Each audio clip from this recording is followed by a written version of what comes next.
Question. I recognize the member for Oshawa. Thank you, Speaker. This Premier's attack on OSAP has awakened a giant. Order. In 12 years, I have never before seen high school students organize themselves into province-wide, cross-community walkouts. Students know that education is a right, and what this Premier and Minister are doing is so wrong.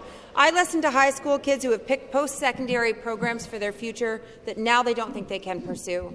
I've met with student leadership at Oshawa's post-secondary institutions trying to deal with panicked students whose goals are unraveling in real time because they can't afford to continue their studies.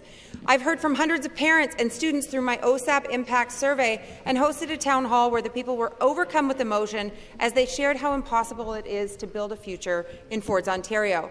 The minister responsible for this mess stood here this week and said he went to college because, quote, going to university would have put debt on my career, end quote. Question. So, Minister, if student debt wasn't good for you, then why is debt what you want for today's young people? Minister of Colleges and Universities. You know, I don't expect the opposition to ever listen to anything I'm saying, Speaker, but when I was graduating high school, I took a careful look at my goals and how I could best plan my higher education to achieve those goals, Speaker.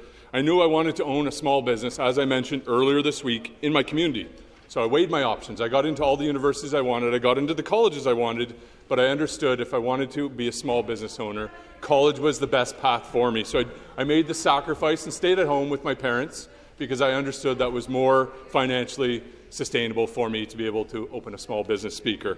Our students need to do the same. They need to look at their future and make a fiscally responsible decision that will enable them to achieve their goals, Speaker. Post-secondary education is an investment that students make into themselves and their future, and our government is proud to support that investment, Speaker.